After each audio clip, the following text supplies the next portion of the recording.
అందరికీ నమస్కారం. ఇది చాలా చాలా ముఖ్యమైన హెచ్చరిక. రాబోయే కొన్ని రోజులు మనం అత్యంత జాగ్రత్తగా ఉండాలి. ఎందుకంటే తీవ్రమైన వడగాల్పుల ప్రమాదం పొంచి ఉంది. సో మనల్ని మనం కాపాడుకోవడానికి ఏం చెయ్యాలో, ఏం చేయకూడదో ప్రతి ఒక్క విషయం వివరంగా ఇప్పుడు చూద్దాం. అసలు పరిస్థితి ఎంత తీవ్రంగా ఉందో ముందు అర్థం చేసుకుందాం. వాతావరణ శాఖ అంచనాల ప్రకారం టెంపరేచర్ ఏకంగా 55 డిగ్రీల సెల్సియస్ వరకు వెళ్ళొచ్చట. అవును, మీరు విన్నది కరెక్టే, 55 డిగ్రీలు. అంటే ఆలోచించండి, ఎడారుల్లో ఉండే వేడనమాట. అంత ప్రమాదకరమైన పరిస్థితిని మనం ఎదుర్కోపోతున్నాం.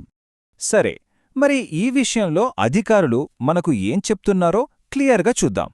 వాళ్ళు జారీ చేసిన అధికారిక హెచ్చరికలో ఉన్న ముఖ్యమైన పాయింట్స్ ఏంటంటే, ఈ డేట్స్, ఇంకా ముఖ్యంగా ఈ టైమింగ్స్ దయచేసి అందరూ గుర్తుపెట్టుకోండి.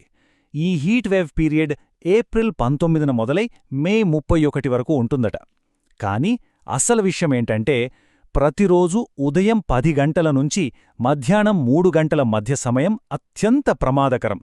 ఎందుకంటే ఆ టైంలోనే ఎండ తీవ్రత పీక్స్లో ఉంటుంది. అందుకే సివిల్ ప్రొటెక్షన్ డిపార్ట్మెంట్ చాలా గట్టిగా ఒకటే చెప్తోంది, ఉదయం 10 నుంచి మధ్యాహ్నం 3 గంటల మధ్య ఎంత అర్జెంట్ పనైనా సరే ప్లీజ్ బయటకు వెళ్లొద్దు. ముఖ్యంగా ఓపెన్ ప్లేసెస్లోకి వెళ్లడం అస్సలు సేఫ్ కాదు. ఓకే, బయటికి వెళ్ళొద్దని అర్థమైంది. కాని ఎందుకు? ఈసారి ఈ వేడి ఎందుకంత డేంజరస్గా మారింది? కేవలం టెంపరేచర్ ఎక్కువగా ఉండటం వల్లేనా, లేక ఇంకేమైనా కారణాలున్నాయా? ఆ సైంటిఫిక్ రీజన్స్ ఏంటో ఇప్పుడు చూద్దాం. అవును, కరెక్ట్. అసలు ప్రశ్న ఇదే, ఎందుకు ఈ వేడి ప్రాణాల మీదకు వస్తుంది? కేవలం టెంపరేచర్ ఒక్కటే కారణమా, లేకపోతే మన కంటికి కనిపించని ఇంకేమైనా ప్రమాదాలున్నాయా? దీనికి కారణాలు చాలా క్లియర్గా ఉన్నాయి. ఈ టైంలో సూర్యుడినుంచి వచ్చే యూవీ కిరణాలు, అంటే అతి నీలోహిత కిరణాలు ఏకంగా 70% డైరెక్ట్గా మనల్ని తాకుతాయట. అంటే ఇది మన చర్మాన్ని కాల్చేయడమే కాదు, ఆరోగ్యం మీద చాలా సీరియస్ ఎఫెక్ట్ చూపిస్తుంది. దీనివల్ల ఊపికి తీసుకోవడంలో ఇబ్బందులు రావడం, ఇంకా ఎలాంటి వార్నింగ్ లేకుండా సడన్గా కుప్పకూలిపోయే ప్రమాదం కూడా ఉంది. సో ప్రమాదాలు ఏంటో తెలిసాయి కదా, ఇప్పుడు భయపడటం కాదు, జాగ్రత్త పడాలి. మరి ఈ సిచ్యువేషన్ నుంచి సేఫ్గా ఉండాలంటే ఏం చేయాలో అధికారులిచ్చిన సేఫ్టీ టిప్స్ని స్టెప్ బై స్టెప్ చూద్దాం. అధికారులు మనకు సింపుల్గా ఒక 3 స్టెప్ ప్లాన్ ఇచ్చారు. ఇది ఫాలో అయితే చాలు. స్టెప్ 1, ఇంట్లోనే ఉండండి. ఇది చాలా ముఖ్యం. స్టెప్ 2, ఇంట్లో గాలి బాగా ఆడేలా చూసుకోండి. స్టెప్ 3, మీ బాడీని కూల్గా ఉంచుకోండి. అంతే, ఈ 3 రూల్స్ మనకొక సేఫ్టీ షీల్డ్లా పనిచేస్తాయన్నమాట. ఇందాక చెప్పుకున్నాం కదా, గాలి ప్రసరణ చాలా ఇంపార్టెంట్ అని. అధికారులు కూడా అదే చెప్తున్నారు. గాలి సరిగా వచ్చేలా గదుల తలుపులు తెరిచి ఉంచండి అని. ఎందుకంటే మనం ఇంట్లో ఉన్నంత మాత్రాన సేఫ్ కాదు. లోపల గాలి ఆడకపోతే ఉక్కపోత పెరిగిపోయి ఇంకా ప్రమాదం. అందుకే ఇంట్లో డోర్స్, విండోస్ ఓపెన్గా ఉంచడం చాలా చాలా అవసరం. మన బాడీని బయటినుంచి కాదు, లోపల నుంచి కూడా కూల్గా ఉంచుకోవాలి.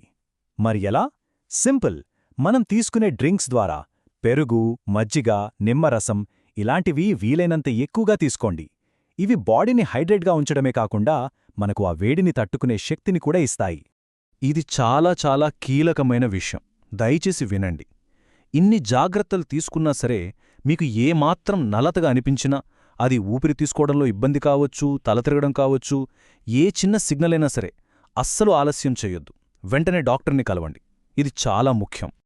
ఓకే, ఇప్పుడుదాకా మనం మెయిన్ సేఫ్టీ మెజర్స్ గురించి మాట్లాడుకున్నాం. ఇప్పుడు ఫైనల్గా కొన్ని అడిషనల్ టిప్స్ చూద్దాం. ఇవి చిన్నగానే అనిపించొచ్చు, కానీ చాలా ఇంపార్టెంట్. ఈ ఎండల్లో మనం పెద్దగా పట్టించుకోని ఒక డేంజర్ ఉంది. అది మన చేతుల్లోనే ఉంటుంది. ఏంటో తెలుసా? మన మొబైల్ ఫోన్. అవును, ఈ విపరీతమైన వేడికి ఫోన్ బ్యాటరీలు ఓవర్ హీట్ అయిపోయి పేలిపోయే ప్రమాదం ఉంది. అందుకే ఈ కొన్ని రోజులు మొబైల్ వాడకం కొంచెం తగ్గించండి. ముఖ్యంగా ఛార్జింగ్ పెట్టి మాట్లాడటం లాంటివి అస్సలు చేయొద్దు. సరే, ఇప్పుడు ఈ ముఖ్యమైన సమాచారమంతా మనకు తెలిసింది. కానీ అసలు ప్రశ్న ఇక్కడొకటుంది. ఈ ప్రాణాలను కాపాడంత విలువైన ఈ విషయాన్ని మన ఇంట్లో వాళ్లకి, మన ఫ్రెండ్స్కి అందరికీ చేరవేశామా? ఆలోచించండి. ఈ సమాచారాన్ని వీలైనంత ఎక్కువ మందితో పంచుకోవడం మనందరి బాధ్యత. దయచేసి సురక్షితంగా ఉండండి. జాగ్రత్త.